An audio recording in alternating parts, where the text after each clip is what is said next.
merci de nous rejoindre pour la dernière partie d'INSEM. On est évidemment en direct et on poursuit avec une thématique société. Il y a les voyages d'affaires, les voyages pour prendre des vacances.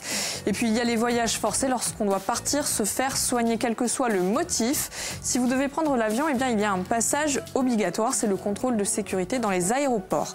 Depuis le 1er juillet 2014, l'association INSEM et l'aéroport de Marseille-Provence ont passé un accord pour une procédure spécifique concernant les personnes malades. Alors on vous propose de faire un point, d'évoquer les difficultés rencontrées à la fois par les patients et le personnel de sécurité et surtout de faire un point et un bilan sur le dispositif avec Anne-Marie Horticogne. Elle est chargée de mission information et territoire à l'association INSEM. Si vous avez envie de réagir ou tout simplement de témoigner ou éventuellement de lui poser des questions, vous nous appelez au numéro de téléphone qui est en train de s'afficher ou on écrit sur Facebook, vous veillez. Tout à fait, le post est là, on attend vos réactions. Donc on n'hésite pas à laisser un petit commentaire. Exactement. Ça marche, allez, si tout le monde est prêt, on démarre la dernière partie d'INSEM.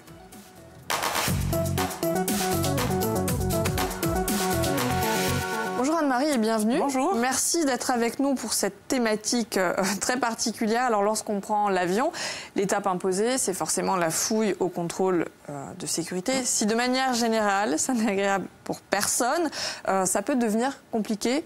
Vraiment compliqué pour d'autres, puisqu'aucune dispense n'est possible. Non. Et ça n'est pas l'objectif.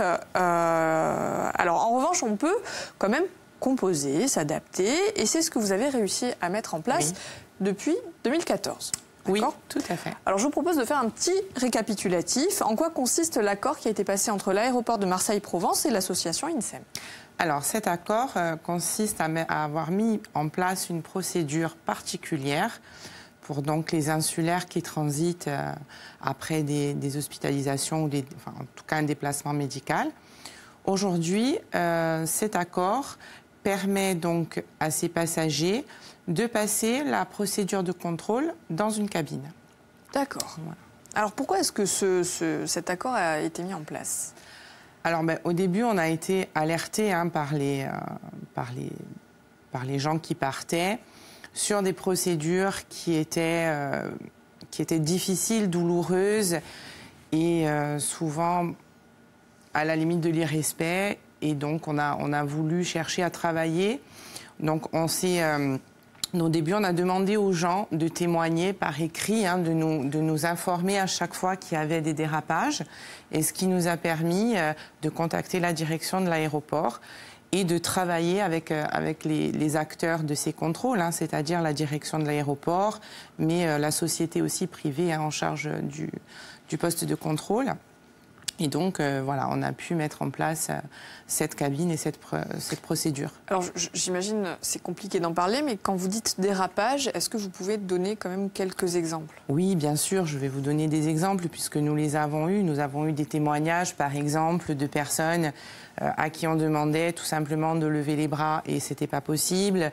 On demandait à des gens de marcher sans un appareillage que leur état de santé rendait indispensable. On a demandé à des enfants d'enlever leur masque ou leur bonnet. Voilà. Donc c'était quelque chose d'assez douloureux pour les familles et pour l'association que nous sommes et qui est aussi le représentant des malades. Et donc on a voulu réagir assez rapidement. Et on a pris contact donc avec l'aéroport, la direction, qui a été ouverte aux discussions, qui a compris ce qu'on demandait. Et donc on a pu avancer sur cette procédure. Donc, des situations inadmissibles pour les patients, forcément très douloureuses. Mais en même temps, j'imagine aussi compliqué pour le personnel de sécurité, puisque peut-être que ce personnel n'avait pas les informations ou la formation nécessaire pour que ça se passe correctement. Évidemment, bien sûr, il y a aussi une prise de conscience qui s'est faite au moment des discussions, parce que forcément, quand on embarque des gens, on n'est pas toujours informé de leur état de santé. Bon, après, il y avait aussi peut-être moins de volonté de se pencher sur ce cas-là. Et ce qu'a permis de faire, justement, la discussion engagée, ça a permis de faire prendre conscience au personnel qu'il fallait trouver des solutions, qu'il fallait proposer, qu'il fallait être attentif aussi aux difficultés rencontrées par les familles. Et c'est ce qui a été rendu possible. En gros, il fallait établir un protocole. Bien sûr. Et ça ne signifie pas, que la personne malade n'a pas à passer le contrôle de sécurité. Attention. Pas du tout. Pas du tout. Bien au contraire. Hein. En aucun cas, on ne demandait à ce que le contrôle ne soit pas fait. Bien sûr, les personnes qui sont malades, elles ont d'autant plus envie de rentrer chez elles et donc de passer aussi le contrôle. Non, il fallait trouver une solution pour que ce contrôle puisse se faire dans les meilleures conditions possibles. Alors expliquez-nous, ça se passe comment?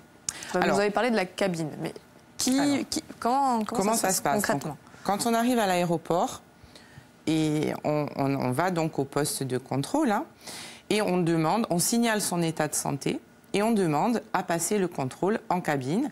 Donc là, l'agent qui fait le contrôle appelle son responsable, qui prend en charge la personne, et avec l'appui d'un certificat médical. D'accord, il faut quand même faire valoir un certificat médical pour pouvoir bénéficier de cette cabine. Oui, il faut un document qui atteste de l'état de santé, évidemment. Et la cabine, elle est Alors la cabine, à côté, quand vous passez le portique, elle est juste derrière. D'accord, donc on ne part pas non plus. Non, elle est juste derrière. C'est vraiment à côté, c'est presque, si on ne fait pas attention, comme n'importe quel autre, passager. Alors, ce qui rendait les choses compliquées jusqu'alors, c'était peut-être les règles aussi qui étaient imposées au personnel de sécurité, qui sont du coup difficilement applicables aux personnes malades. Oui, parce comment on s'adapte? Alors, comment on s'adapte?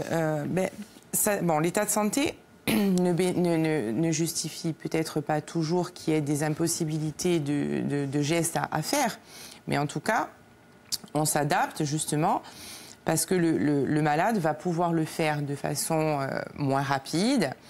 Il ne va pas y avoir cette gêne de se dire je gêne les gens qui sont derrière, je fais perdre du temps, je suis là devant tout le monde, j'ose pas le faire. Donc la cabine, ça permet vraiment d'isoler, d'être à l'abri des regards, de prendre son temps, de se poser. Si on a à remettre une chaussure et qu'on a des difficultés, on gêne personne. Et du coup, tout est beaucoup plus fluide. Il y a cette gêne-là, il y a cette pudeur aussi. Oui, il y a cette pudeur. Et puis, il y a aussi, après, sur des pathologies qui sont quand même physiquement très handicapantes et très lourdes, il y a l'impossibilité carrément de pouvoir marcher sans un appareillage. Alors, est-ce qu'en pratique, ça signifie que le personnel de sécurité a reçu une formation complémentaire, supplémentaire, peut-être même une formation médicale pour aider les personnes qui en auraient besoin ou pas forcément? Alors oui, ils ont eu une formation spécifique. Déjà, on les a informés de ce qui se passait. Et ensuite, évidemment, ils ne sont pas médicalement habilités. Donc il n'y a pas de manipulation, attention. Il n'y a pas de manipulation. Tout ce qui est fait comme si c'était comme un contrôle normal. Justement, on a une réaction à ce sujet. Quelqu'un qui nous demande si, lorsqu'on est fatigué, le contrôle est, entre guillemets, facilité. Alors, si la fatigue, évidemment, est justifiée par un certificat médical, oui, le contrôle est facilité par le passage en cabine. Mais en tout cas, ce que doivent faire les agents de contrôle... Qu'est-ce que vous entendez par facilité? C'est-à-dire que, par exemple, on va pouvoir le faire assis. D'accord. On va pouvoir dans la cabine, on est assis. Mais on le fait quand même, ça c'est indiscutable. Les procédures sont les mêmes. Non, c'est exactement les mêmes procédures. Voilà. Si on doit enlever les chaussures, on les enlève. Voilà, donc... Mais alors, on n'attend pas dans la file d'attente, on est d'accord. Voilà, exactement. D'accord, on peut passer devant tout le monde. Oui. Ok, très bien. Donc on disait que tout à l'heure que le personnel de sécurité avait reçu une formation spécifique et adaptée. En revanche, pas de formation médicale. Est-ce que ça veut dire que les accompagnants, puisque quand on part se faire soigner, on part rarement seul, peuvent aussi bénéficier de ce passage en cabine? Non, l'accompagnant n'a pas le droit, n'a pas l'accès à la cabine. En revanche, quand il s'agit d'enfants ou de personnes à mobilité réduite qui ont besoin de l'assistance de leur accompagnant, l'accompagnant va passer son contrôle normalement et va rejoindre le malade à la cabine pour l'assister sur le contrôle. Et puis, j'ai une question. Est-ce que si quelqu'un a une prothèse pour passer aux vitres, est-ce qu'il doit l'enlever? Alors justement, non. Aujourd'hui, les malades ne doivent pas être obligés d'enlever leur prothèse. C'est ce que permet le passage en cabine. Et si toutefois l'agent insiste, elle ne s'enlève que dans la cabine. D'accord. Voilà. D'accord. D'accord. Alors, est-ce que les personnes qui souhaitent justement bénéficier de ce dispositif et passer dans cette cabine, elles doivent se signaler vraiment en amont pour pouvoir faire respecter les horaires à tout le monde ou pas forcément? On peut arriver normalement en général, on sait qu'il est conseillé pour n'importe quel déplacement d'arriver 1 heure avant à l'aéroport. Donc quand le contrôle est ouvert, le mieux c'est d'y aller. Mais après, il n'y a pas de temps. Est-ce que c'est ouvert avant aussi? Oui, le contrôle ouvre un petit peu avant quand même le vol, hein, mais bon, avant on n'a pas à se signaler. On ne peut pas y aller avant l'enregistrement de toute façon? Si. Non. Non. Ok, très bien. Alors, est-ce que cet accord exceptionnel, Anne-Marie, est réservé à l'aéroport de Marseille-Provence ou est-ce que vous aimeriez que ce soit applicable à d'autres? Alors, pour l'instant, évidemment, c'est le seul aéroport avec lequel on a travaillé. D'abord parce que 90% des déplacements des insulaires pour des raisons médicales se font sur Marseille. Mais bien entendu, oui, on aimerait le reproduire sur Nice et Paris ensuite, qui sont aussi des aéroports fréquentés par les malades corses. Est-ce que c'est un projet? Alors oui, c'est toujours un projet avec l'INSEE, mais après, selon nos missions et selon notre actualité, c'est vrai qu'on doit prendre le temps d'engager ces discussions. Alors, comment ça a été possible de mettre en place ce dispositif à l'aéroport de Marseille? Alors, ça a été possible parce que, évidemment, lorsqu'on a commencé à recevoir des témoignages, la direction de l'aéroport a compris qu'il fallait vraiment qu'on se mette autour d'une table, qu'on en discute et qu'on trouve une solution. Donc là, c'est vraiment l'aéroport et pas votre partenaire Aircourt non, là, ça a été l'aéroport, mais c'est l'association qui a tiré la sonnette d'alarme et qui a dit, attention, on est là, nous, représentants des malades, on fera entendre leur voix, quoi qu'il arrive, mettons-nous autour de la table et trouvons une solution. Et vous y arrivez petit à petit, puisque c'est à l'aéroport, à chaque fois, c'est l'étape qui est vraiment difficile pour les patients. Oui, mais vous savez, après, il faut dire aussi que c'est une évidence. On ne demande rien de plus que des choses qui sont normales. Et donc, ensuite, quand on fait des propositions, elles sont acceptées et entendues. Oui. D'accord. Alors, est-ce que vous avez des retours d'expérience? Puisqu'on rappelle, ça a été mis en place en 2014. Maintenant, est-ce que ça se passe vraiment mieux? Alors, comme dans la plupart des cas, quand tout va mal, on le dit. Quand tout va bien, on trouve moins le temps et puis il n'y a pas la nécessité de le faire. Et puis une fois que les gens sont rentrés chez eux, si ça s'est bien passé... Donc si on ne dit plus rien, c'est que tout va bien? Alors, ça peut arriver, rien n'est garanti à 100%. Hein. Il y a encore des contrôles qui peuvent mal se passer. C'est pour ça qu'on demande encore aujourd'hui aux gens de nous écrire. Et vraiment, par contre, il faut nous dire le jour, la date, l'heure du vol, quel vol, parce qu'il faut qu'on puisse identifier les agents qui sont en place à ce moment-là. D'accord. Voilà. C'est pas pour taper sur les doigts, mais c'est pour former justement s'il y a un maillon de la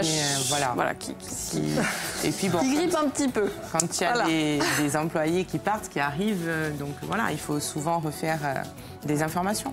Eh bien, en tout cas, on vous remercie infiniment, Anne-Marie, d'être venue. Merci à vous. Et surtout, allez, ce sera le mot de la fin, on n'hésite pas à se signaler si on a besoin de ce dispositif. Demain, à votre place, on va parler d'une autre thématique, société toujours. Comment ne pas être pisté sur le web? Et si la réponse se trouvait dans le dark web, c'est Éric Ferrard qui va tout nous expliquer. D'ici là, bonne fin de journée à tous. Ciao.